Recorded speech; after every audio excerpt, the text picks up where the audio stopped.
আপনাদের এখান থেকে একটা লোক বের হয়ে গেলে সে আপনার কি হয়? কাস্টমার। ছেলে আসলো, সে কাজ করলো, সে যে টাকা দিছে সেখান থেকে তারা 300 কেটে নেবে, 500 করে দেয়। 500 টাকা দিচ্ছে, 300 টাকা হোটেল মালিক নিচ্ছে, 200 টাকা তার হচ্ছে। আর 3-4 দিনে মনে করেন 25-26 এরকম। 25-26 হাজার টাকা ইনকাম করেন। একটা কাস্টমারের কাছ থেকে 200 টাকা পায়, তবে 3 দিনে যদি 25,000 টাকা ইনকাম করতে হয় কমপক্ষে 125 জন কাস্টমার লাগে। তাহলে প্রতিদিন যদি এটা গড় হিসাব করা যায় তাহলে একদিন 41 জন করে কাস্টমার এই মেয়েটির কাছে আসে। নমস্কার বন্ধু, আশা করি তোমরা সকলেই খুব ভালো রয়েছো। আর যদি মনটা খারাপ থাকে তবে চিন্তা করার দরকার নেই, এই ভিডিওটা দেখার পরে তোমার মনটা চাঙ্গা হয়ে যাবে। বাংলাদেশের এক হুজুর যৌন পল্লীতে যৌন কর্মীর ইন্টারভিউ নিতে গেল, তারপরে কি কি ঘটলো সেটাই দেখবো এই ভিডিওর মাধ্যমে। এই ভিডিওটা গোটা ভারত এবং বাংলাদেশ তোলপাড় করে ফেলেছে। কিন্তু বন্ধু, এই ভিডিওর সম্বন্ধে এমন কিছু তথ্য রয়েছে যেটা তোমরা কেউ জানো না। শেষ পর্যন্ত ভিডিওটা দেখো আর সেই তথ্যটা আমি তোমাদের সামনে তুলে ধরবো। একটা লোক বের হয়ে গেছে, আমরা একটু ভিতরে যাওয়ার চেষ্টা করি। হ্যাঁ, ভিতরে কেউ আছেন? জি, ভালো আছেন আপনি? জি। আপনার নাম কি? ফারিয়া। আপনার নাম ফারিয়া? জি। জি। আপনাদের এখান থেকে একটা লোক বের হয়ে গেলে সে আপনার কি হয়? কাস্টমার। আপনার কাস্টমার? জি। আচ্ছা, আপনি এই হোটেলে আসছেন কতদিন যাবত? দৈনিক আসেন না মাসে আসেন না একটানা থাকেন, কিভাবে কি? না, এখানে আমি 2 দিন পর পর আসি। 2 দিন পর পর আসেন? থাকি না। আচ্ছা, আপনি একটু বিস্তারিত আপনি একটু জানতে চাই, বলবেন? কেমন? আপনাদের এখানে ম্যানেজারের অনুমতি নেওয়া আছে, আমরা ভিডিও শ্যুট করতেছি, তার অনুমতি নিয়ে আসছি। দেখছেন তারা কেউ আসে নাই, তারা বলছে অনুমতি দিছে। আমরা একটু বিস্তারিত জানবো আপনাদের কাছ থেকে, সত্যটা বলবেন?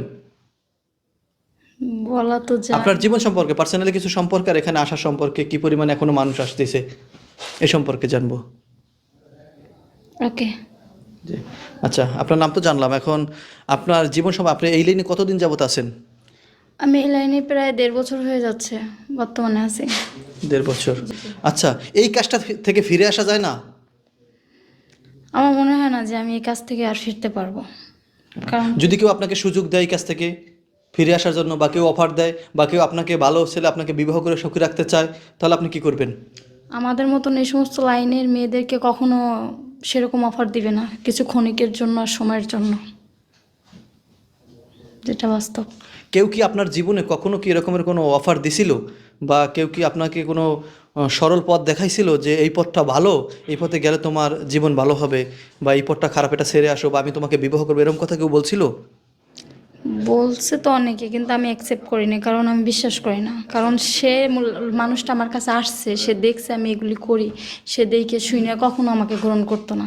এখন তো আপনি 2 হাত ভরে টাকা কামাইতেছেন, জানি যে এই কাজে অনেক টাকা, এটা আপনাদের মুখের কথা, আমি তো আল্লাহ না করুক আমি কোনোদিন করি নাই, কিন্তু এই কাজে অনেক টাকা আমি শুনছি। এখন যদি সে আপনাকে নিয়ে রাখে অল্প কিছু টাকার বিনিময়ে, অর্থাৎ শুধু বাদ দিব আর ভালোভাবে রাখবো, এখন সেখানে কি আপনি থাকতে পারবেন? অবশ্যই আমি মেনে নিতে রাজি। আপনি মেনে নেবেন? জি। সম্মানিত বন্ধুরা, অল্প অল্প কথার বিনিময়ে কিন্তু সত্য কথাটা মুখ ফসকে বেরিয়ে গেছে, অর্থাৎ সে মানতে রাজি। অর্থাৎ যত বড়ই খারাপ হোক না কেন, ঠিক আছে, তার মনের ভিতরে কিন্তু ছোট্ট একটা জায়গা হলেও আবেগের ভালোবাসার জায়গা থাকে, এটা সবার ভিতরেই আছে, এটা তার ভিতরেও আছে, সেও কিন্তু এখনও ভালো হতে চায়। যদি আপনাদের ভালো লাগে, অবশ্যই যদি কেউ তার সাথে যোগাযোগ করতে চান, অবশ্যই আমাদের কমেন্টে জানাবেন, আমরা তার ঠিকানা দেওয়ার চেষ্টা করব বা তার সাথে যোগাযোগ নাম্বার দেওয়ার চেষ্টা করব। কিন্তু এখানে স্ক্রিনের উপর নাম্বার দেওয়া হচ্ছে না এজন্য, কারণ অনেক মানুষ তাকে বাজে মন্তব্য করবে বা ফোন দিয়ে বেশি ডিস্টার্ব করবে, এজন্য দেওয়া হচ্ছে না। আচ্ছা, আপনাদের এখানে কি কি নিয়ে আসেন একটু জানতে পারি? যখন আপনারা আসেন হোটেলে, যখন আসেন, কাস্টমারগুলো কি হোটেলে ডাইরেক্ট আসেন না আপনারা নিয়ে আসেন? না, আমরা নিয়ে আসি না, হয়তো আমাদের পার্সোনাল কেউ থাকলে নিয়ে আসি, আর পার্সোনাল না থাকলে ওরাই দিয়ে দেয়। আপনারা এখানে কোনো জামা কাপড় টাপড় নিয়ে আসছেন, এগুলো কি আপনাদের? হ্যাঁ, এগুলো আমাদের। 3-4 দিন থাকি, তো থাইকে অ্যাকচুয়ালি কাপড় মানে টাকা পয়সা জমা করে তারপর চলে যাই। 3-4 দিন আপনি কত টাকা ইনকাম করতে পারেন? 3-4 দিনে মনে করেন 25-26 এরকম। 25-26 হাজার? জি। 25-26 হাজার টাকা ইনকাম। আপনাদের হোটেলের মালিককে কি আপনাদের টাকা দিতে হয় কি পরিমাণ? আমরা টাকা দিই হয় কি, আমাদের গাইড থেকে তারা 300 করে কাইটে নেয়, প্রত্যেকটা কাজে 300 করে তারা কাইটে নিয়ে নেয়। প্রতিটা কাজে 300 টাকা? হ্যাঁ, মানে একটা ছেলে আসলো, সে কাজ করলো, সে যে টাকা দিছে সেখান থেকে তারা 300 কেটে নেবে, আর বাকিটা আমাদের। কত করে এক একটা ছেলে কত করে টাকা দেয় আইডিয়া? 500 করে দেয়। 500। সময় তো বন্ধুরা, সবই তো আপনারা জানতে পারলেন। 500 টাকা দিচ্ছে, 300 টাকা হোটেল মালিক নিচ্ছে, 200 টাকা তার হচ্ছে। আসলে মূলত সব বিষয় মিলিয়ে একটা কথা হলো, সেও জান্নাত চায়, সেও এই কাছ থেকে ফিরে আসতে চায়। যদি ভালো একটা মানুষ পাওয়া যায় তাহলে সেই কাছ থেকে ফিরে আসবে। নিশ্চয়ই ফিরে আসবেন তো? জি অবশ্যই। এখানে সোশ্যাল মিডিয়ায় কথা দিচ্ছেন, আর এইটা সোশ্যাল মিডিয়ায় লক্ষ লক্ষ মানুষ দেখবে। দেখার পরে যখন আপনাকে বলবে, তার ভিতর থেকে ভালো মানুষ একজন বের হয়ে আসতে পারে। লক্ষাধিক মানুষের ভিতরে একজন ভালো মানুষ আসবে, আসার পরে আপনাকে প্রস্তাব দেবে, আপনি নিয়ে যাওয়ার জন্য বলবে, আপনার সাথে সংসার বাঁধার জন্য সে এগিয়ে আসবে। এখন আপনি সেই সংসার বাঁধবেন কিনা বা ভেঙে যাবে কিনা? আমি চেষ্টা রাখবো সেটা ধরার জন্য, উপর আল্লাহ আল্লাহ জানায়। তাহলে এই কাছ থেকে সম্পূর্ণভাবে ফিরে আসবেন তাহলে? অবশ্যই। অবশ্যই ফিরে আসবেন। বন্ধু, এই ভিডিওটা দেখার পর তোমার মনে অনেক প্রশ্ন রয়েছে, আর সেই প্রশ্নগুলো আমাকে কমেন্ট করার ইচ্ছেও হচ্ছে। তার আগে এই ভিডিও সম্বন্ধে এমন কিছু তথ্য তোমাদের কাছে তুলে ধরবো, সেগুলো একটু ভালো করে দেখো, তারপরে না হয় তোমার মনের কথা কমেন্ট করে জানিয়ে দিও আমাকে।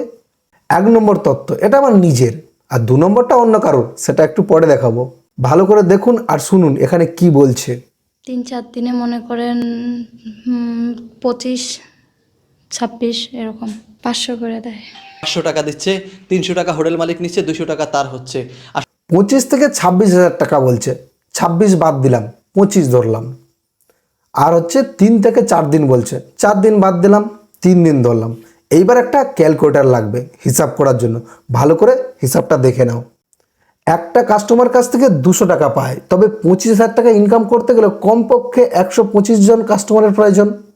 আর এটা যদি প্রতিদিনের হিসাব করা যায়, তবে 125 ভাজিত 3 সমান হচ্ছে যে 41 পয়েন্ট অনেকগুলো 6 দশমিক, আর অনেকগুলো 6 বাদ দিলাম। 41টা তো কনফার্ম কাস্টমার।